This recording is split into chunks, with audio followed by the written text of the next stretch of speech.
Right. But a lot of times the children really hurt the most, and they use that against us Oh, because for sure. they purpose is to hurt us. They want Yep. us to feel every piece of pain that we can, but in turn, if we turn around and do that to them, we're the devil.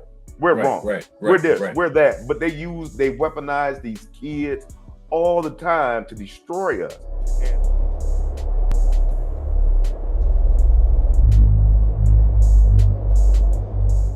a lot of people don't understand the emotional attachments that men have to these children that we see every We're not allowed to single talk about it. day. We're not allowed to express our feelings and our hurt and our pain. We're just supposed to just take it and get over it. Sometimes it's not that easy. You know, I'm not even going to say sometimes. A lot of times it's not that easy because we have different type of emotions. We're not going to get emotional about the dish towel being left on the sink. We're going to get emotional about one, you're not bringing this peace, and then you taking away the things that we love, which are these children, these cars, or whatever you're emotionally attached to. Right. But a lot of times the children really hurt the most, and they use that against us Oh, because for sure. they purpose is to hurt us. They want Yep. us to feel every piece of pain that we can, but in turn, if we turn around and do that to them, we're the devil. We're Right, wrong. right, We're right, this, right. we're that. But they weaponize these kids all the time to destroy us. And yeah, I've been in depression not being around some of the kids and stuff that I've been with women that had the kids. And it's like, man, I see them now. I was like, man, if I could have still been in your life, you'd Mm-hmm. be a lot better now. But then I got to snap myself back in reality, like, you know what? That wasn't for you then. That wasn't your place to be at that time. What, what, So what? Oh man, that's deep though, because you just hit on something right there. That was like, because you hit it right on, Eddie. That ain't no lie. My own kids. My oldest son told. I got two kids, two separate moms, 10 years apart. My oldest son told my youngest son's mother, "If you would have let my daddy in his life, you wouldn't have the creature, the monster that you got right there for your yep, son. Don't call yep, my daddy for this, and don't call me to come bail out the situation you yep, created." yep. And man, oh man, that you right, you right. You That's for know, sure. Man, I got goosebumps right there. I know, man. I was like, hey, that's why I'm glad, because y'all know the next segment we're going to go into how dads do this and how it gets to that point that you're talking about. So I'm just going to go a couple more minutes on this, and then Ed, you opened up the perfect segue to that statement. So y'all don't go anywhere. Like and subscribe to the channel. Feel free to share this with some other men that may need this, because we're going to talk about the struggles of being that man, and when you have to go ahead and now do visitation, you wondering if you should stay or not, you tired of going through X, Y, and Z, the emotions that he talked about. For y'all never been in it, y'all don't, you will find that you will go through some things that won't bother you, but when that woman knows how the kids can get to you and she knows what to say, push that button. Yeah, I was just about to do the same thing. Ding, ding, ding. you I'm don't not even know touching that you. I'm button not exists. touching you. Yes, Yeah. Oh my yes. goodness. And that's what we're going to see. But I want to just let me go back on this 1 second, because I'm gonna be fair to my mom. Mom, in case you're watching, I'm gonna be fair. Because Derek, you said this. Yeah, my mom not watching. No. With open mind, she may, because I want to be fair. And the one piece of advice she did give me, I don't remember if my dad told me this or not, but the one piece of advice my mother did give me is because I was going to marry my son's mother. And because I'm thinking my mother from the South, that's the good Christian thing to do. Mm-hmm. So, because I was bad enough, I was fornicating. So he was like, "Yeah, you got to marry her, right?" I went right back to 1954, whatever. And my mother said, I remember, we were out because, again, I'm like y'all. I mean, I think I know there was a time period of my life I dated my mother more than I dated another chick. So it was, my mother was like, I said something about thinking about marrying her, and that was when she basically, I'll say, spoke out against that girl. She said, "You ain't got to marry her," and I was like, I don't. My That's new. my good Christian prayer warrior mama telling me I ain't got to marry this chick. And because I know me, I needed that permission. And when she said that, man, all I know is if I would have put a ring on that, let's just say my life really probably would have turned out differently, especially at that point in our lives for both of us. Oh I'll just boy. say. And Yeah. my mother saying that to me, that's where I look at her and I'm like, Ma, you could have told me so much more. Because it's not that I wouldn't have listened to you. Because that's what, let's be honest, y'all, especially if we got girls. Girls, 9 times out of 10, don't listen to their father. You be like, I don't want you to get with Tony. What's the first thing they gonna do? Go Get with Tony. Yep. Tony climb in through the bedroom window while Yep. you're upstairs trying to sleep, and now you got to come down with the pew pew. And she's like, don't. There's a reason we like preachers' daughters. Right, exactly. Yes, pretty much. But and that's what my mother was, a preacher's daughter. So Oh. for her, oh my damn stop. for her, don't do it. Would might make me go do it. And I had to later say, no, Ma, that's probably how you would have reacted. Mm-hmm. That's not how I would have reacted because you my mother. And I knew my mother wasn't the type to put her nose in my biz like that. So if she spoke on something, it's because she probably really meant it. And I would have listened to her. So Mom, thank you, because I listened to you. See, I didn't go marry that chick. So it's No, but you married the other one. No. But I did say the problem was y'all noticed some other things with the other one. And again, you didn't say nothing. Mm-hmm. Their word. You was just like, oh, that she's nice. And then I actually quizzed them. I'm like, so what made her nice? And then, it was like this superficial stuff, but it was like, but the red flags that y'all knew and heard about, you didn't say nothing about.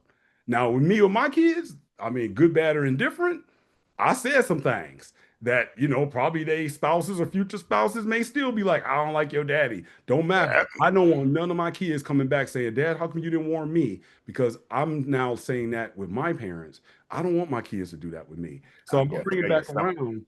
Because of that, when I'm back out in the dating market, I had to totally change my perception of dating and women because like that guy said, putting in the women now, it's not like my mama. I thought they might be. Oh, they're going to be staying at home. They're going to be loyal. They're going to be blah, blah, blah, blah. I'm meeting women now. I'm like, you do that? You did that? And I'm watching them. Can I get some of that? We're doing that today? Right. In fact, you want to do right now? I'm a little ashamed, And that, but I'm sure they kid though. Again, they see that. Oh, yeah. Oh. And so I had to make a shift that, okay, wait a minute. Hey, these women can be nice, but they got a mama side that when they with me, they don't want to be mama. They want to be baby. Mm-hmm. Oh, they don't want to be mama, but they don't want you to be daddy. I mean, I think you're right though. That nice and nasty part, that's the part I had to reprogram that dude points out. And that's why I wanted to play the video. Because when he said to you, that's your mama. Mm-hmm. You know your mama in a different way. Mm-hmm. And that's what I had to say. I got to navigate that now that I'm in the world. Because I can't go in being like, well, that's somebody's mama. That ain't my problem. Right. Ain't my mama. Right, exactly. It might be your mama, but it ain't my mama. No, man. I mean, but that's an excellent point where you talk about, we get into the Oedipus Rex and all that stuff and all that jazz and stuff and how we looking for our mama and our women and whatnot. But the reality is we look for the good things that our mother has taught us. But then we want the things that maybe our daddy told, well, you need this. Or the men in our lives may have alluded to that, you want that fun time. But as we get older, we, like you said, that we got to balance that out and say, okay, well, what do we really want? Yeah, we've got that foundation established, but we got to build something on top of that. But again, what's on top of the foundation and everything else? That meat and peas sandwich. Got to have that bread. It's got that inside of it. So that's what it boils down to. I mean, yeah, that's definitely tying it all together for sure. Every time. No, I was just saying every time I was agreeing. Oh, yeah. I mean, I'll wrap it up with that. I think that's the whole point of why I played that video. I think that dude gives a reality call. I don't care if you're watching this and you're 20 or if you're 50. If you keep having in your mind that these women you're going to be meeting in the dating world, you haven't worked out your mama issues, you need an old player like that, or we'll be the old players for you. That will tell you. He got that old man laugh. Right, that's all you have to start with Eddie on this. You're going to show pictures of this Cadillac in a minute. With the dice. Don't forget the dice. Right. When I saw that video, I was like, that's it. I remember when Big Mama was What? I dropped the top and she dropped hers too. Before we move on, let me ask this. Then we go to the next segment. Here's the other thing. Eddie, we'll start with you. Did your dad ever, let's just say, not want you to have that image? Did he teach you anything about women, but he didn't want you to view your mama that way, even though he knew your mama was too? I'll put it that way. Let's just say, because let me give an example, and maybe y'all could get it. There are things that I know my dad never wanted to tell me about women because he would have been talking about my mama. So I think that's why he didn't tell me. Now he's older, he might let some stuff out. But when I was younger, he didn't say those things. The problem is, I'm old. I've been through misery and pain. It's kind of, well, some of it's too late now. But I think a lot of times fathers won't say something to their sons because they know mama gonna get mad. Did you have any of those incidents, or do you think that ever played a part into it? Well, my dad told me to put my mother on a pedestal. That's your mother. He told me and my brothers, if you see your mother on the corner selling out of both draw legs, that's your mama. You supposed to go over there and take her. I don't care what she's doing, that's your mama. So what we got going on between us, that's between us. Y'all stay in a child's place. But you run across some of the little skanks out there, you better run through them. Okay. So that was one of the things that he taught us, and he stressed that. He stressed no matter, oh, your mama told you to go do this, you better go do it. Your mama told you to go out there and do that, you better go do it. If not, you're going to have to deal with me because she going to deal with him because we didn't do it. Right. So those were the things that he taught us. And then he taught us, too, that every woman is not mama. That's not your mama. Your auntie, your grandmama. Those are the women that you show that respect to. My father didn't have much respect for women, but those are the ones that when we walked in the house, we had to speak to everybody before we went outside to play. That's the stuff that was instilled to me. So he instilled that respect for mama. But as far as everybody outside the family, fair game. I'm down with that. Derek, what about you?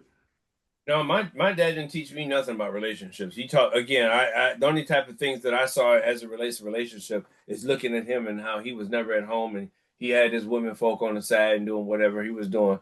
But the thing is back to, some of us can learn without having somebody teach us as well. Like I was raising the 4 kids and that was one of the things that was, I had 2 boys. She had 2 boys and 2 girls. So it was a lot of men in the house. And that was one of the things that I was instilling in hers, because I had already instilled it in mine, is that to Eddie's point, when your mama say something, you do it. My son knew that because I raised my son early, before he came over, all his mother had to do is says, I'm gonna call your daddy. Oh, okay, I'm gonna do it. Okay. Like Eddie said, I may not be in the house, but you gonna feel me when I get there. Yes, sir. I'm old school, and I had to do that with my ex-wife's son. Jack him up and said, "That's your mama," and he called himself getting Billy Badass on her one day and reared up. I picked that boy up and slammed him so hard and got in his face and said, "You know what? This is the last time you're gonna do that, because I'm gonna tell you, this house is gonna run with peace. None of these kids in this house is gonna be worried about you flaking off at mama or anybody else. I'm gonna put you out. I'm gonna put you under. Which one you want?" And that was the end of that. My house is gonna be peace. We may not get along, mama and I, but we gonna run a different. You come home, you can cry as a man in my house. We gonna talk about it. We gonna because you can't cry in them streets. Nope. You can cry in the house, and we can talk about it. The women can talk about it. The boys can talk about it, because this, like Eddie said, this is family. We bring this together and we make it happen. We treat them other folks like something like that. They ain't nothing. Hey, kick rocks. I told my son this when he started high school. I told him, when you leave out this door, nobody gives a damn about you. They don't care about you. They don't understand you. They don't want to understand. They don't care about you. When you come back here, this is when you can be vulnerable, because it's safe. It's peaceful. But out there, you got to carry yourself a little different, because nobody else gonna care about you like the way we gonna care about you. Yeah. So my kids, I agree. Yeah. Oh, we'd be sitting around the dinner table. I'm like, look around this table. We got. Now, of course, I wouldn't necessarily, especially in the later years, talking about who I knew was going to be my ex, but I was still wanting my kids to look at one another. your Mhm. siblings. We are the ones that care about you. Your mom cares about you. I care about you. And you're going to realize it's very few people in this world care about you when you get out of here. Yep. And I think that's that part of what that guy is saying. Again, your mama is not there to protect you. And so if you got this Madonna complex about all women, you know, we'll even be quick to put on that cape and play Captain Saver 304 because that's what our moms. But that dude, I think, brings that reality home. I'll tell a story. My dad, I can probably share this publicly because I think he shared it when I interviewed him. But my grandfather, my father always talks about my grandfather sitting in church, like, I slept with her. I slept with her. Whoa. Like going through the choir. And I told him recently, I said, he was like, you know, dirty dog, basically paraphrasing, you know, they're sleeping with all the women in the church. And they, you know, a lot of them were married. I said, but wait a minute. Because I know in his mind, I think my father still has a Madonna complex about his mother. I said, but here's the key thing. What does that say about those women? Because I said, I guarantee you, they knew, everybody knew. Yeah. He put it down. I want to go get with him. So yeah, but Granddaddy was doing what Granddaddy was gonna do. Yes. Yeah. But what about the women? It's not like they were just like, oh, I'm kind of forced to do this. And that's that part. Even I knew growing up, I even had to kind of detoxify myself because I'm like, you dare my dad, or Eddie, you said it. My dad was very real talking about other women. But when it came to my mom, for much of my life, it was more like, oh, you know, saintly. And then as it got older, then, you know, he started talking about her a little bit. It feel like it wasn't, don't apply this to all women kind of thing. And I had to learn it on my own the hard way. And I wish, I look back at it, I wish my grandfather, who was the player from the Himalayas, my grandfather who had game up until the day he died. And while a lot of people, I'll say my parents particularly, was like, you know, he had these women and he was always portrayed to me as a womanizer. I asked that question. I said, but did you know a man, married or not, that was as happy as Granddaddy? Actually, I didn't. Yeah, he was. That's my case. Hey, man, I remember your grandfather, man. He was the most happiest, jolliest person ever. Hey, I remember a story, just a quick tidbit. We were all in the backyard putting the motor inside the Cutlass, and we started it up with no headers on it. And your grandfather, at his age, got and ran. Man, that was one of the best moments out of my life. Yes. And man, I knew my granddaddy would have had stories. And while he wasn't the best mentor in terms of, you know, telling you advice, because you know, he was just one of them OGs. You shut up, kid, you know. But I think if I would have known enough to ask him about women, and I mean, I was married and probably had at least 2 years, I think, before he passed away. That I think if I would have talked to him about women, I think that would have probably made him brighten up. Well, about time you out there, brother. He probably would have gave me some game.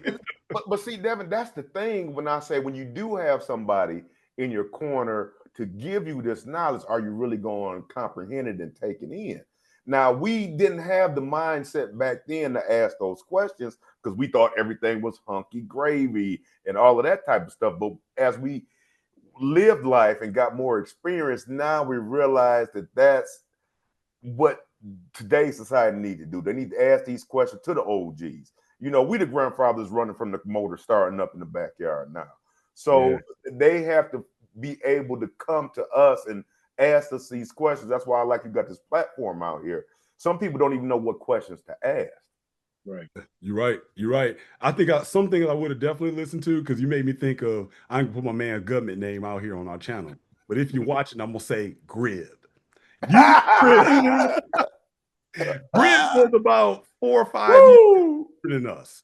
And so we at the grocery store, Grib would start telling us adventures that he was doing. We were like, huh? Tell me more, please. Right, you know. And he's like, I did this, I got that, blah, blah, blah. And we were just like, how this dude doing it? And it was that old dude. He was an old dude to us at that age. I'm 20, he's like 25 or whatever, but he was doing this thing. And that was where I think I started getting it early on, like, wow, girls, matter of fact, forget girls, women, because he was knocking down chicks that were like 40 years old. Somebody's mama, but they were, you know. So that was somebody's big mama. I would have listened to some stuff because I think I was fiending for a man just to be honest and real with me. That's what we trying to do with y'all.